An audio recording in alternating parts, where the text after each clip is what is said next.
Bonjour, je suis le professeur Nessim Sidi Idriss, donc chirurgien et chef de service à l'hôpital Bertraria.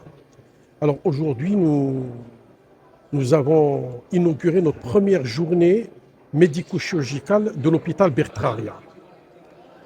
Il y a eu beaucoup de thèmes qui ont été abordés, dont le thème principal est la maladie de Crohn. C'est une inflammation aiguë du tube digestif. On a eu beaucoup d'experts qui ont abordé les différents les différentes thérapeutiques dans la maladie de Crohn, notamment médicales et chirurgicales. On a abordé aussi la maladie de Crohn chez l'enfant et chez l'adulte. Alors, il y a eu évidemment des recommandations. Entre autres, il faut poser un diagnostic précocement, surtout pour l'enfant, pour éviter qu'il y ait des retards staturopondérales et un retard aussi dans son éducation, etc. Alors, pour l'adulte aussi, il faut faire un diagnostic précoce et il faut vraiment aller vers une thérapeutique et ne pas laisser les choses évoluer.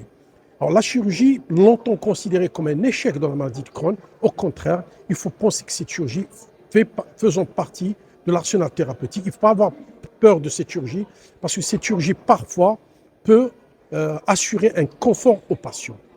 Les deux autres grands thèmes qu'on a abordés, c'est les cancers colorectaux. Donc, les cancers colorectaux, comme vous savez, actuellement représentent l'un des premiers cancers en Algérie.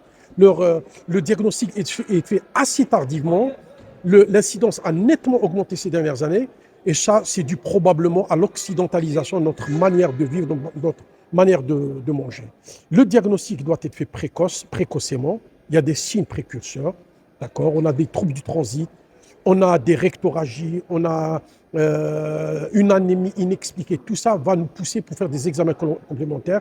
L'intérêt de ces examens complémentaires, c'est de faire un diagnostic précoce. Et quand on fait le diagnostic précocement, on est quasi sûr qu'on peut traiter ce cancer.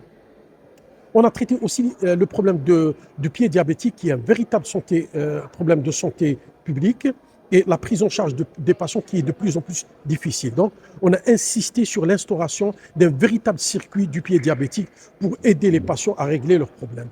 Et en dernier lieu aussi, on a parlé des stomisés, donc les patients qui ont des poches de stomie et des complications engendrées. Il faut avoir de bons stomatothérapeutes pour éviter ces complications et assurer un très bon confort aux patients. Voilà grosso modo comment ça s'est passé cette journée.